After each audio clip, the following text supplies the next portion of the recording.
사실 좀 유튜브 해보고 싶었어요. 뭐 방송이나 유튜브 많이 나가지만 엄밀히 말하면 그건 제 게 아니기 때문에 남의 집에 가서 밥 한 그릇 먹고 나오는 것 같은 느낌이라면은 이제 제가 한번 식당을 여는 느낌?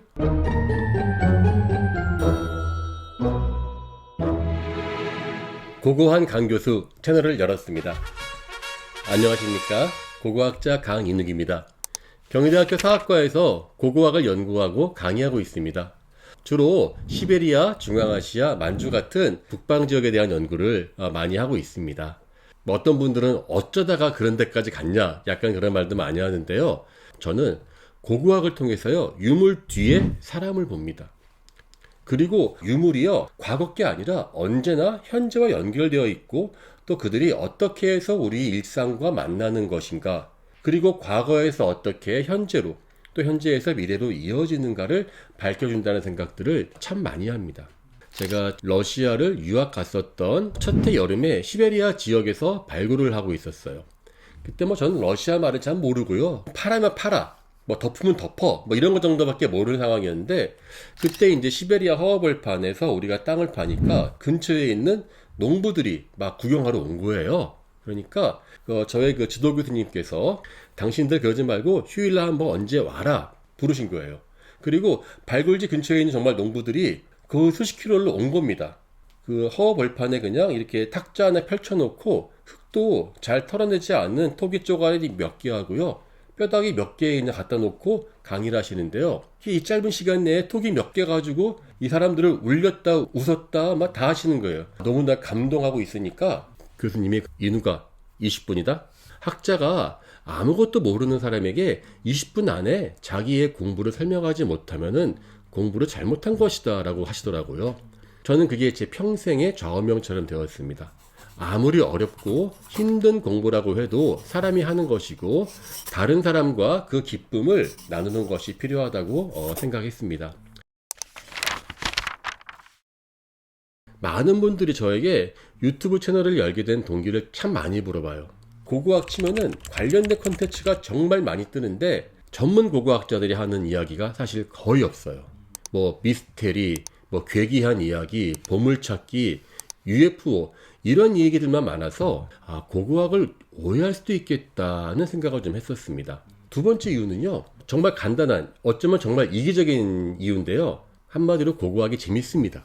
제가 좋아하는 공부 이야기를 누군가에게 한다는 건 학자로서는요 정말 큰 기쁨입니다. 제가 직업상 워낙 국외를 많이 다녀요. 그러다 보니까 많은 분들과 소통할 시간이 더 적어지고 있어요. 더 시간이 가기 전에 좀 편하게 이렇게 담소를 나누듯이 고고학 이야기를 좀 주고받고 싶었습니다. 초등학교 3학년 말, 그때는 다 교과서가 흑백이었어요. 근데 유독 판형도 크고 칼라인 책이 있었으니 그게 바로 사회과 부도였습니다. 봄방학 내내 사회과 부도를 보면서 가보지 못한 나라를 보고 과거의 역사를 보면서 지도 속의 여러 나라들을 막 상상했고요. 그 관심이 이제 중고등학교 시절로 이어지고 고고학과가 아니면 사학과를 가서 뭐 고대사를 한다든지 무조건 옛날 거를 하겠다. 그리고 제가 전공을 본격적으로 하기로 마음 먹고 선배들한테 물어보니까 박물관에 한번 가봐라 해서 이제 떨리는 마음으로 고고학을 하는 자료실이 어떨까, 보물 있지 않을까 하고 탁 열었더니만은 수많은 토기 편들이 막 책상 위에 있고요. 거기에서 우리 선배들이 장갑 끼고 막 토기를 닦고 있더라고요. 저보고 같이 앉더니만은 흙구덩이에 있는 토기 편들을 하나 둘씩 뭐 이렇게 만지라는 거예요. 몇 달 해보니까요, 토기 편들과 대화를 한다는 느낌이 들더라고요. 그래서 하루 종일 이제 토기 편들과 무언의 대화를 하면서 고고학을 익혔고요. 드디어 첫 발굴을 나갔어요. 저는 지금 잊혀지지가 않는 게요. 첫째 날 막 이렇게 호미로 긁고 있는데 뭐가 툭 하면서 이게 걸리는 거예요. 토기편이 굴러서 나오는데 세상에나 빗살문 토기인 거예요. 내가 수백 번 빗살문 토기를 책으로만 보고 전시장에서 유물로 봤는데 그걸 제가 직접 딱 캔 거예요. 그때 감축은요 지금도 잊을 수가 없어요.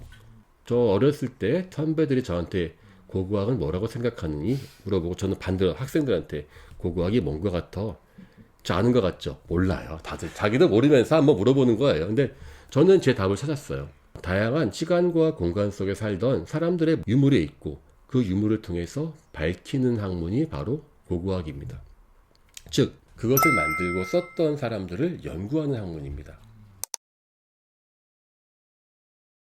가장 인상 깊었던 발굴은요, 황량한 시베리아 벌판에 묻혀 있었던 약 1000년 전의 인고를 발굴했을 때였습니다. 작은 무덤을 한 명씩 파요. 그 뼈가 나오는데 자작나무 껍질이 나온 거예요.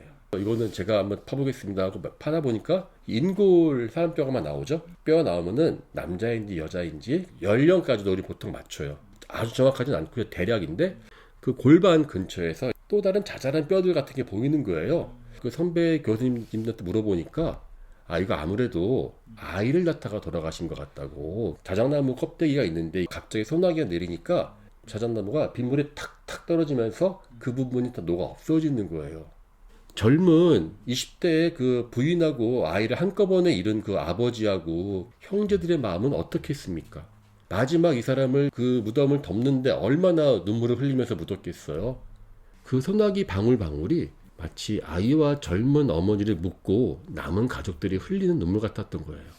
그래서 우리는 흔히 무덤이라 그러면 무슨 귀신 나오고 영화 파묘 같은 으스스한 분위기나 값진 보물들만 떠올리곤 하거든요. 하지만 무덤 안에 있는 인골은 공포 영화의 대상이 아니라 한때 우리가 똑같은 사람들이었고요. 그분 옆에 있는 부장품들은 돌아가신 분들에게 남긴 마지막 사랑이라는 너무나 당연한 진리를 깨달은 거예요. 그래서 이 이야기가요, 2019년에 낸 제 책 강인욱의 고고학 여행이라는 데 도입부에 쓰기도 했습니다. 저에게요, 고고학은 화려한 황금을 찾는 것이 아니라 마치 파편처럼 조각조각 흩어져간 우리처럼 사랑하고 사라져간 우리들의 이야기인 셈입니다. 그렇게 고고학을 통해서 여러분들에게 들려드리고 싶은 이야기가 너무너무 많거든요. 앞으로 찬찬히 이 유튜브를 통해서 재미있고 또 유익하게 한번 이야기들을 풀어보겠습니다. 자, 이상 과거를 찾아서 미래를 바라보는 고고학자 강인욱이었습니다. 감사합니다.